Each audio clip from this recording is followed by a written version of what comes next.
আর একটা দোয়া শেখায় দেয়, ইনশাআল্লাহ এই দোয়া করলে রিজিক তো বাড়বেই ইনশাআল্লাহ, আপনার যত ঋণ আছে ইনশাআল্লাহ আল্লাহ পাক শোধ করে দেবে। বিশ্বাস করলেন না?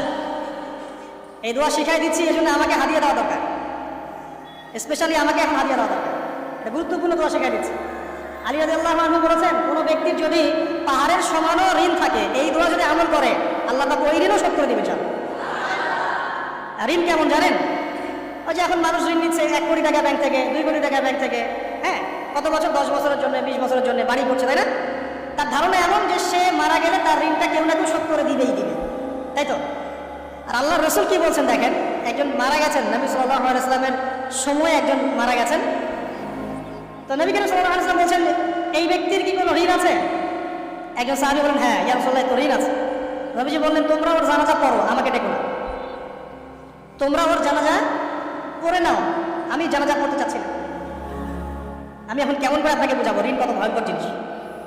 আপনি যে ব্যাংক থেকে 3-4 কোটি টাকার লোন নিয়ে রাখছেন, লাখ লাখ টাকা লোন নিয়ে বসে আছেন, দিব্যি সুখে বসে আছেন, এমন চিন্তা যে আপনার মৌত হবে না। আর নবী সাল্লাল্লাহু আলাইহি ওয়াসাল্লামের সময়ে একজন মারা যাচ্ছেন, তিনি বলছেন তোমরা জানাজা পড়ে নাও, আমি জানাজা পড়তে চাচ্ছি না। মানে ঋণগ্রস্ত ব্যক্তি জানাজাও তিনি করতেন না।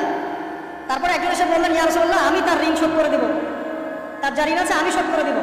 তখন নবী এসে জানাজা পড়লেন সাল্লাল্লাহু আলাইহি ওয়াসাল্লাম। তা আপনার এই কোটি কোটি টাকা ঋণ শোধ করার লোক তো রেডি আছে নাকি? আছে না? সমস্যা নেই, আপনার জানাজা পড়া হবে, কারণ হুজুরকে আপনি 5,000 টাকা দিবেন, হুজুর জানাজা পড়াই দেবেন, কোনো সমস্যা নেই। তারপরে আপনার মিলাদও হবে, আপনার একটা বড়সড় দোয়াও হবে ইনশাআল্লাহ। কিন্তু আল্লাহ পাক বলেছেন, শহীদ, আল্লাহর পথে যুদ্ধ করে শহীদ হয়েছে, এই ব্যক্তির আত্মাও ঝুলে থাকে যতক্ষণ পর্যন্ত না তার ঋণটা শোধ করা হয়। এবার বলেন আমি কি বুঝাবো? আর কিছু বলতে হবে?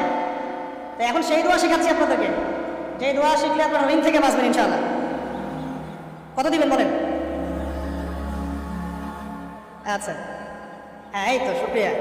দোয়া করবেন যেন আল্লাহ পাকের দিনটাকে আল্লাহর জমিনে প্রতিষ্ঠা করতে পারে।